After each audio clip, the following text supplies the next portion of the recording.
Hello everyone. आज के इस वीडियो के ज़रिए मैं आप लोगों को ये समझाने जा रहा हूँ कि आर्टिफिशियल इंटेलिजेंस क्या होता है। आसान शब्दों में मैंने नोटिंग की है, उसी नोटिंग को मैं पढ़ रहा हूँ और आप लोगों को समझाने की कोशिश कर रहा हूँ।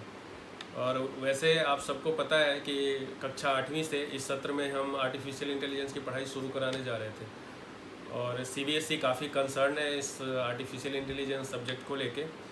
उन्होंने प्रिंसिपल्स के लिए, टीचर्स के लिए ट्रेनिंग का सत्र भी रखा था जो लॉकडाउन की वजह से नहीं हो पाया। जितनी बड़ी बड़ी कंपनियां हैं हमारे यहाँ, IBM, NIT, इसके अलावा IIT के जितने भी स्पेशलिस्ट हैं उन सब की सेवा ली जा रही थी ट्रेनिंग देने में। तो मैं इस वीडियो के ज़रिए ये समझाने की कोशिश कर रहा हूँ कि आप लोगों के दिमाग में भी ये सवाल उठते होंगे कि ये जिसे देखो आर्टिफिशियल इंटेलिजेंस के बारे में बोले जा रहा है लेकिन समझाता कोई नहीं कि है क्या। तो मैं इस वीडियो के ज़रिए आप लोगों को समझाने की कोशिश कर रहा हूँ।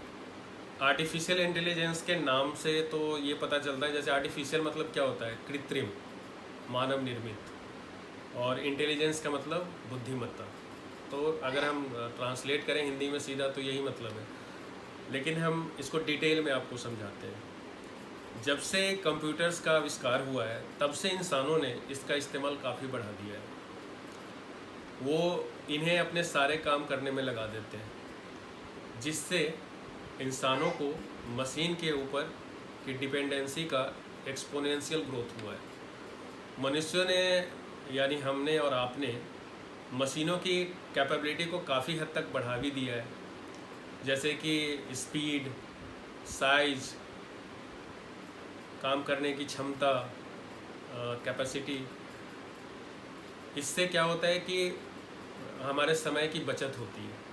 मतलब आपने ये भी ध्यान दिया होगा कि आर्टिफिशियल इंटेलिजेंस के बारे में न्यूज़पेपर में भी बहुत छपते हैं और जर्नल्स आजकल आ रहे हैं, उसमें बहुत हद तक इसकी उपयोगिता बताई जा रही है। लेकिन कोई बात नहीं, हम आपको आगे और इसके बारे में विस्तृत बताएंगे। अभी फ़िलहाल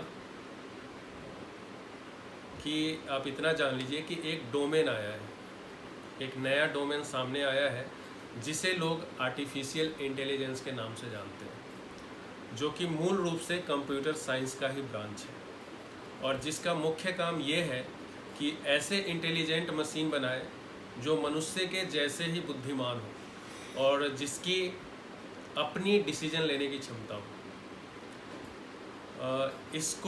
इससे ये हमारे काम को आसान कर देंगे।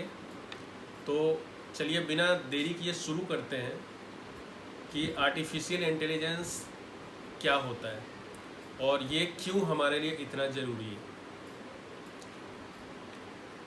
जैसे कि मैंने अभी थोड़ी देर पहले बताया आपको कि आर्टिफिशियल इंटेलिजेंस का हिंदी में अर्थ होता है कृत्रिम होशियारी या कृत्रिम दिमाग या कृत्रिम बुद्धिमत्ता, मानव निर्मित कह लीजिए। ये एक ऐसा सिमुलेशन है कि यह मतलब एक ऐसा सिमुलेशन है जिससे कि मशीनों को इंसानी इंटेलिजेंस दिया जाता है, या यूं कहे तो उनके दिमाग को इतना उन्नत किया जाता है कि वो इंसानों की तरह सोच सके, काम कर सके। खासकर कंप्यूटर सिस्टम में ही किया जाता है। इस प्रक्रिया में मुख्यतः तीन प्रोसेस शामिल है और वो है, पहला लर्निंग मतलब जिसमें मशीनों के दिमाग में इंफॉर्मेशन डाला जाता है और उन्हें कुछ रूल्स भी सिखाए जाते हैं जिससे कि वह उन रूल्स का पालन करते हुए किसी भी दिए हुए काम को पूरा कर सके। दूसरा है रीजनिंग। इसके अंतर्गत मशीनों को ये इंस्ट्रक्ट किया जाता है कि वो उस बनाए रूल का पालन करें, उन रूल्स का पालन करें रिजल्ट्स की तरफ अग्रसर हो, जिससे कि उन्हें अप्रोक्सीमेट या डिफिनिट कंक्लूजन हासिल हो जाए। और तीसरा है सेल्फ करेक्शन। अगर हम आर्टिफिशियल इंटेलिजेंस के पर्टिकुलर एप्लीकेशन की बात करें तो मतलब कोई पर्टिकुलर एप्लीकेशन की बात करें तो इसमें एक्सपर्ट सिस्टम, स्पीच रिकॉग्निशन और मशीन विजन शामिल है। AI या आर्टिफिशियल इंटेलिजेंस को कुछ इस प्रकार से बनाया गया है कि वो इंसानों की तरह सोच सके। कैसे इंसानी दिमाग किसी भी प्रॉब्लम को पहले सीखती है, फिर उसे प्रोसेस करती है, डिसाइड करती है कि क्या करना उचित होगा, और फाइनली उसे कैसे सोल्व करते हैं उसके बारे में सोचती है। उसी प्रकार आर्टिफिशियल इंटेलिजेंस में भी मशीनों को भी इंसानी दिमाग की सारी विशेषताएं दी गई है, जिससे कि वो बेहतर से बेहतर काम कर सके। आर्टिफिशियल इंटेलिजेंस के बारे में सबसे पहले जॉन मैकार्थी ने ही दुनिया को बताया। वो एक अमेरिकन कंप्यूटर साइंटिस्ट थे जिन्होंने सबसे पहले इस टेक्नोलॉजी को सन 1956 में द डार्टमाउथ कॉन्फ्रेंस हुआ था एक, वहाँ बताया था।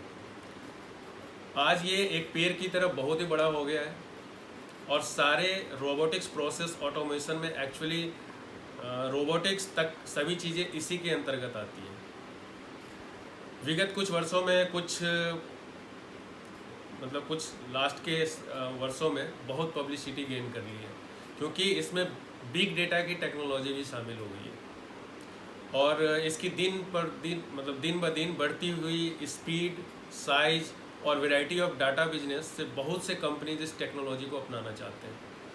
अगर मैं आर्टिफिशियल इंटेलिजेंस की बात करूं तो इसकी मदद से रॉ डेटा में पैटर्न को आइडेंटिफाई करना बहुत आसान हो गया है। वहीं इंसानों द्वारा बहुत गलतियां होती हैं। इससे जितनी कंपनियां हैं, कंपनीज को कम समय में अपने डेटा के ऊपर ज़्यादा इंसाइट प्राप्त हो जाता है। अब आर्टिफिशियल इंटेलिजेंस की फ़िलॉसफी क्या है? जब इंसान कंप्यूटर सिस्टम की असली ताकत की खोज कर रहा था, तब मनुष्य की अधिक जानने की इच्छा ने उसे यह सोचने पर बाध्य किया कि क्या मशीन भी हमारी तरह सोच सकते हैं। और इसी तरह की आर्टिफिशियल इंटेलिजेंस इसी सोच के साथ आर्टिफिशियल इंटेलिजेंस की डेवलपमेंट की शुरुआत हुई, जिसका कि केवल एक ही उद्देश्य था, एक ऐसे इंटेलिजेंस मशीन की संरचना की जाए जो इंसानों की तरह ही बुद्धिमान हो, हमारे ही तरह सोच सके। आर्टिफिशियल इंटेलिजेंस का लक्ष्य क्या है?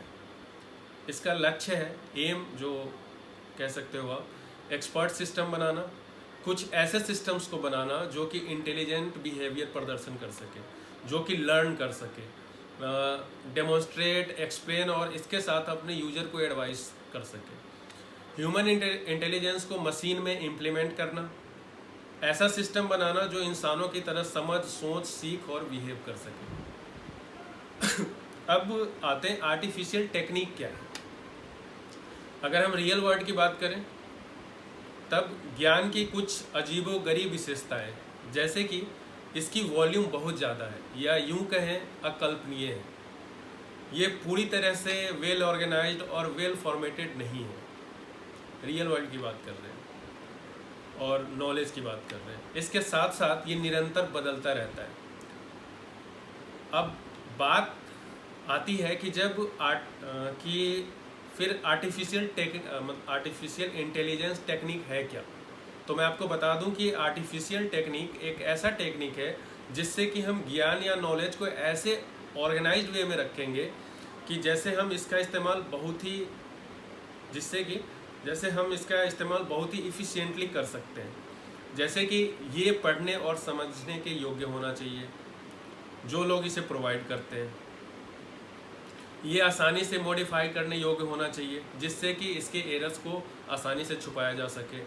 ये बहुत से जगहों से यूजफुल होना चाहिए, हालांकि ये अनकम्प्लीट और इनएक्यूरेट है। एआई टेक्निक्स को अगर कोई कॉम्प्लेक्स प्रोग्राम के साथ इक्विप किया जाए तो उसकी स्पीड ऑफ एग्जीक्यूशन को बहुत हद तक बढ़ाया जा सकता है। अब आते हैं टाइप। आर्टिफिशियल इंटेलिजेंस के टाइप के प्रकार क्या होते हैं? आर्टिफिशियल इंटेलिजेंस को बहुत से प्रकारों में डिवाइड किया जा सकता है, लेकिन उसमें जो सबसे मुख्य है वो है वीक एआई यानी वीक आर्टिफिशियल इंटेलिजेंस और strong artificial intelligence. Week artificial intelligence क्या होता है? इस प्रकार के आर्टिफिशियल इंटेलिजेंस को नैरो आर्टिफिशियल इंटेलिजेंस भी कहा जाता है। इन एआई सिस्टम को कुछ इस प्रकार से डिजाइन किया गया है कि केवल एक पर्टिकुलर टास्क ही करे। उदाहरण के तौर पे वर्चुअल पर्सनल असिस्टेंट्स, जैसे कि एप्पल के फ़ोन में सीडी आप सब जानते होंगे सीरी जब हम बोलते हैं ज़ोर से हेलो सीरी तो आ जाता है ना, मे आई हेल्प यू। जिनके पास जो एप्पल सॉफ्टवेयर यूज कर रहे हैं, एप्पल के फ़ोन यूज कर रहे हैं या मैकबुक यूज कर रहे हैं, उनको पता होगा। तो ये उदाहरण है वीक एआई का, जो केवल एक पर्टिकुलर टास्क ही परफॉर्म कर पाते हैं। दूसरा होता है स्ट्रॉन्ग एआई। इस प्रकार के आर्टिफिशियल इंटेलिजेंस को जनरल आर्टिफिशियल इंटेलिजेंस भी कहा जाता है। इस प्रकार के आर्टिफिशियल इंटेलिजेंस में जनरलाइज मनुष्य की बुद्धिमत्ता होती है, जिससे कि ये समय आने पर अगर इसको कोई डिफ़िकल्ट सा टास्क भी दे दिया जाए तो ये आसानी से उसका सॉल्यूशन निकाल सकता है। ट्यूरिंग टेस्ट को ट्यूरिंग टेस्ट आप लोग जानते होंगे। ट्यूरिंग टेस्ट को मैथमेटिशियन एलन ट्यूरिंग द्वारा सन 1950 में डेवलप किया गया था, जिसका इस्तेमाल ये जानने के लिए किया गया था कि क्या कंप्यूटर्स भी इंसान की तरह सोच सकते हैं या नहीं सोच सकते हैं। फिर अरेंड हिंच, जो कि एक असिस्टेंट प्रोफेसर भी हैं interrogative biology and computer science and engineering Michigan state university में, उन्होंने ही एआई को 4 हिस्सों में फिर कैटेगराइज किया, जो इस तरीके से है। टाइप 1 रिएक्टिव मशीन, इसका एक उदाहरण है डीप ब्लू, जो एक IBM का चेस प्रोग्राम है और जिसने गैरी कास्परोव को सन 1990 में, मेरे एज के जितने भी मेरे टाइम के जितने भी लड़के मतलब उनको पता होगा, जो 90s के किड्स हैं, कि बहुत फेमस हुआ था गैरी कास्परोव और कंप्यूटर के बाद चेस कंपटीशन हुआ था। डीप ब्लू को कुछ इस प्रकार से डिज़ाइन किया गया है कि ये चेस बोर्ड के पीसेस को आइडेंटिफाई कर सकता है और उसके हिसाब से प्रिडिक्शन कर सकता है, लेकिन इसकी अपनी कुछ मेमोरी नहीं है जिससे कि ये अपने पास्ट मूव के बारे में याद रख सकता या फ्यूचर में इस्तेमाल कर सके। ये पॉसिबल मूव्स को एनालाइज करता है, इसके खुद की और इसके अपोनेंट की, फिर ये उस हिसाब से बेहतर स्ट्रेटजिक मूव चुनता है। डीप ब्लू और गूगल्स अल्फागो को नैरर पर्पस के लिए डिज़ाइन किया गया है और इसे आसानी से हर दूसरे सिचुएशन में अप्लाई नहीं किया जा सकता। अब आते हैं टाइप 2 की तरफ। Type 2 limited memory. इस प्रकार के आर्टिफिशियल इंटेलिजेंस सिस्टम्स अपने पास्ट एक्सपीरियंस को इस्तेमाल करके फ्यूचर डिसीजंस को तय करते हैं। कुछ डिसीजन मेकिंग फंक्शंस जो कि ऑटोनोमस व्हीकल्स में इस्तेमाल किए जाते हैं, उन्हें इस प्रकार से डिज़ाइन किया गया है। ऐसे ही ऑब्जर्वेशंस को इस्तेमाल कर भविष्य में होने वाले हादसों को कुछ हद तक रोका जा सकता है, जैसे कि कार को दूसरे लेन में चेंज करना। ये एक ऑब्जर्वेशंस परमानेंटली स्टोर नहीं हो सकते। टाइप 3 थ्योरी ऑफ माइंड, ये एक साइकोलॉजी टर्म है, ये एक हाइपोथेटिकल कंसेप्ट है।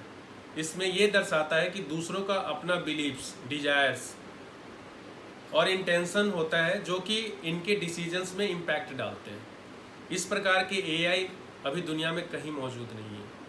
टाइप 4 सेल्फ अवेयरनेस, इस कैटेगरी के अंतर्गत एआई सिस्टम्स की खुद की सेल्फ अवेयरनेस होती है, अपनी एक कॉन्शसनेस होती है। मशीन जिनकी सेल्फ अवेयरनेस होती है, जो अपने करंट स्टेट को समझते हैं और उसी इंफॉर्मेशन को इस्तेमाल कर ये समझते हैं कि दूसरे क्या फील करते हैं। इस प्रकार के एआई अभी इस दुनिया में मौजूद नहीं है। एआई टेक्नोलॉजी के कुछ एग्जांपल्स देना चाहूँगा। ऑटोमेशन एक ऐसी प्रक्रिया है जिसमें सिस्टम और प्रोसेस फंक्शन को ऑटोमेटिक कर दिया जाता है। उदाहरण के तौर पे रोबोटिक प्रोसेस ऑटोमेशन को प्रोग्राम किया जाता है ताकि वो हाई वॉल्यूम रिपीटेबल टास्क को आसानी से कर सके। आरपीए एंड आईटी ऑटोमेशन में ये अंतर है कि आरपीए में वो सर्कमस्टांसेस के हिसाब से अडेप्ट होता है, वहीं आईटी ऑटोमेशन में ऐसा नहीं होता है। दूसरा उदाहरण, मशीन लर्निंग एक ऐसा विज्ञान है जिसमें कंप्यूटर बिना प्रोग्रामिंग के काम करता है। डीप लर्निंग मशीन लर्निंग का ही एक भाग है जिससे प्रेडिक्टिव एनालिटिक्स को ऑटोमेशन किया जाता है। मशीन लर्निंग के मुख्यतः 3 एल्गोरिथम है। सुपरवाइज्ड लर्निंग, जहाँ की डेटा सेट को पैटर्न कहा जाता है। जिससे कि नए डेटा सेट को लेबल करने में काम आता है। दूसरा अनसुपरवाइज्ड लर्निंग, जहाँ की डेटा सेट्स को लेबल नहीं किया जाता बल्कि उन्हें सॉर्ट किया जाता है, सॉर्टिंग किया जाता है और उनकी समानता और असमानता के आधार पर। तीसरा है रीइंफोर्समेंट लर्निंग, जहाँ डेटा सेट्स को लेबल नहीं किया जाता है पर कुछ एक्शन और ज़्यादा एक्शन करने के बाद एआई सिस्टम को फीडबैक दिया जाता है। मशीन अगला है मशीन विजन। मशीन विजन एक ऐसा विज्ञान है जिसकी मदद से हम कंप्यूटर को देखने के काबिल कर सकते हैं। मशीन विजन में कंप्यूटर विजुअल इंफॉर्मेशंस को कैमरा की मदद से कैप्चर करती है और एनालाइज करती है। इसके साथ साथ एनालॉग टू डिजिटल कन्वर्जन और डिजिटल सिग्नल भी करती है। इसके इंसानी आँख के साथ भी तुलना की जाती है, लेकिन मशीन विजन की कोई लिमिटेशन नहीं है, ये दीवारों के पार भी देख सकती है। इसलिए इसका काफ़ी इस्तेमाल मेडिकल में भी होता है। इसके बाद NLP, नेचुरल लैंग्वेज प्रोसेसिंग, एक ऐसा प्रोसेस है जिसमें कंप्यूटर सिस्टम की मदद से किसी इंसान की भाषा को मशीन द्वारा समझा जाता है। उदाहरण के तौर पे स्पैम डिटेक्शन को ही ले सकते हैं, जिसमें कंप्यूटर की प्रोग्राम ही ये डिसाइड कर लेता है कि कौन सी टेक्स्ट ओरिजिनल ईमेल है और कौन सी स्पैम ईमेल है। NLP के कामों में मुख्यतः टेक्स्ट ट्रांजिशन, सेंटीमेंट्स एनालिसिस और स्पीच रिकॉग्निशन आता है। पैटर्न रिकॉग्निशन एक ऐसा ब्रांच है मशीन लर्निंग है जो कि डेटा में पैटर्न्स को आइडेंटिफाई करता है और जिसका इस्तेमाल बाद में डेटा एनालिसिस में होता है। इसके बाद है रोबोटिक्स एक ऐसा फील्ड है जिसमें कि रोबोट्स की डिज़ाइन और मैन्युफैक्चरिंग में ज़्यादा फोकस किया जाता है। ऐसे काम कि जो हम इंसान के लिए बहुत ही मुश्किल है, रोबोट्स को इस्तेमाल में लाते हैं, क्योंकि वो कठिन से कठिन काम बहुत आसानी से कर लेते हैं और वो भी बिना किसी गलती के। उदाहरण के तौर पे हम रोबोट का इस्तेमाल कार प्रोडक्शन के असेंबली लाइन में करते हैं। ऐसे ही एआई के बहुत सारे एप्लीकेशंस हैं, जैसे एआई हेल्थ केयर। एआई का सबसे बड़ा इस्तेमाल हेल्थ केयर इंडस्ट्री में होता है।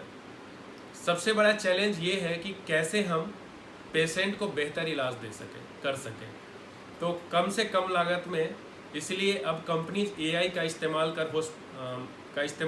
हॉस्पिटल्स में कर रही है, जिससे कि बेहतर और जल्दी मरीजों का इलाज सुचारू रूप से शुरू हो सके। ऐसे ही एक बहुत फेमस हेल्थ केयर टेक्नोलॉजी है जिसका नाम है IBM वाटसन। इसके साथ अब कॉमन बीमारियों के लिए हेल्थ असिस्टेंट्स भी आ चुके हैं, जिसकी मदद से अब आम लोग अपनी बीमारियों का इलाज करवा सकते हैं।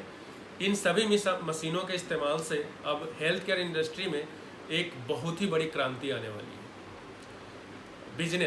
बिजनेस में आर्टिफिशियल इंटेलिजेंस का क्या यूज है? रोबोटिक्स प्रोसेस ऑटोमेशन की मदद से अब हाईली रिपीटेटिव टास्क को अब मशीनों के द्वारा किया जा रहा है। मशीन लर्निंग एल्गोरिथम को अब एनालिटिक्स और CRM प्लेटफॉर्म्स के साथ इंटीग्रेट किया जाता है, जिससे कि ये पता चल सके कि कैसे कंपनीज अपने कस्टमर्स को बेहतर मदद कर सके।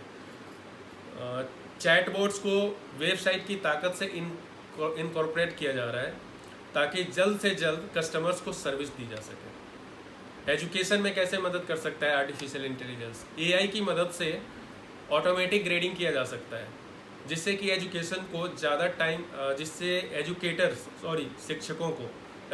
को ज़्यादा टाइम मिल सके बच्चों को पढ़ाने में। एआई की मदद से कोई भी छात्र अच्छी तरीके से इंस्पेक्ट किया जा सकता है। क्या उसकी ज़रूरत है, किन किन सब्जेक्ट्स में वो वीक है, ताकि उस छात्र को सही तरीके से मदद की जा सके। आजकल आर्टिफिशियल इंटेलिजेंस ट्यूटर्स की मदद से स्टूडेंट्स घर पर बैठे ही सभी चीज़ों का हल ढूंढ रहे हैं।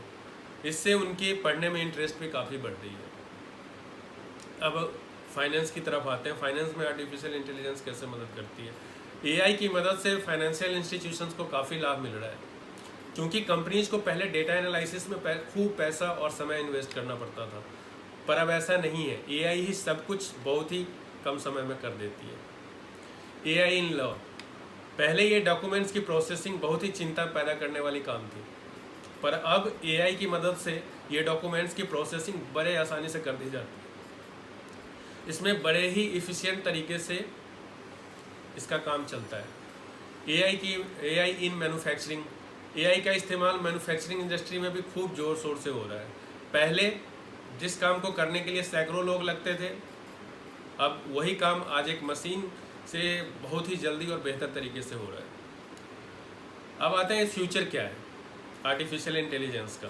तो दिन ब दिन आर्टिफिशियल इंटेलिजेंस का इस्तेमाल बढ़ता ही जा रहा है। हम मनुष्य धीरे धीरे मशीनों के ज़्यादा आदी बनते जा रहे हैं। हम हमारी ज़रूरतों को पूरा करने की कोशिश में आर्टिफिशियल इंटेलिजेंस को भी शक्तिशाली और ज़्यादा एडवांस कर रहे हैं, ताकि ये हमारे कठिन से कठिन काम को कर सके। ऐसा होने से हमारे जाने अनजाने में ये मशीन और भी ज़्यादा ताकतवर बनते जा रहे हैं। इनमें सोचने की शक्ति भी धीरे धीरे बढ़ रही है, जिससे कि ये किसी भी परिस्थिति में खुद को ढाल सकते हैं, और ये हमारे लिए अच्छी बात नहीं है। वो दिन दूर नहीं जब ये हमारे आदेश का पालन भी ना करे और अपने मन मुताबिक ही काम करे। ऐसे में मनुष्य समाज को काफ़ी नुकसान उठाना पड़ सकता है। ये हमारे सभी इंडस्ट्रीज़ में अपना जड़ पहले ही गाड़ चुके हैं अब, और हम उसके बहुत ज़्यादा हैबिचुअल भी हो चुके हैं, जिसके बिना हमारा काम हमें करने में तकलीफ़ हो रही है। सुनने में भले ही ये थोड़ा अटपटा सा लगे, लेकिन ये 100% फैक्ट है ये, और सही भी है कि मेरा मानना है भले ही हम आर्टिफिशियल इंटेलिजेंस का इस्तेमाल अपने जीवन की अच्छाइयों के लिए करें, लेकिन हमें ये बात ध्यान में रखना बहुत ही ज़रूरी है कि कुछ चीज़ों की कंट्रोल के ऊपर, कुछ चीज़ें जो कि कंट्रोल के ऊपर है, उसकी चाबी हमारे पास ही होनी चाहिए, ताकि समय आने पर हम उसका सही इस्तेमाल कर सकें। आप लोगों ने एक मूवी देखी होगी रोबोट 2.0।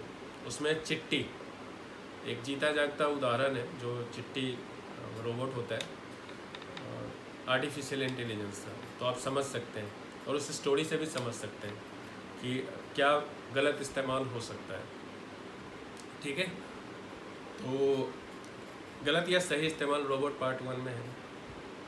जो रोबोट का सही इस्तेमाल भी किया जा सकता है, गलत इस्तेमाल भी किया जा सकता है। और अगर रोबोट आपके कंट्रोल से बाहर चला जाए तो फिर क्या डिस्ट्रक्टिव या क्या डिस्ट्रक्शन कर सकता है, ये भी उस स्टोरी से पता चलता है। जो भी हो, उम्मीद है आप लोगों को थोड़ा बहुत समझाने में मैं आर्टिफिशियल इंटेलिजेंस के बारे में कामयाब हुआ हूँ। अगर नहीं तो मैं आगे और कोशिश करूँगा डिटेल में बताने की, या छोटे छोटे वीडियो में बताने की। ठीक है, सब घर पे रहिए, सेफ रहिए। थैंक यू, नमस्कार।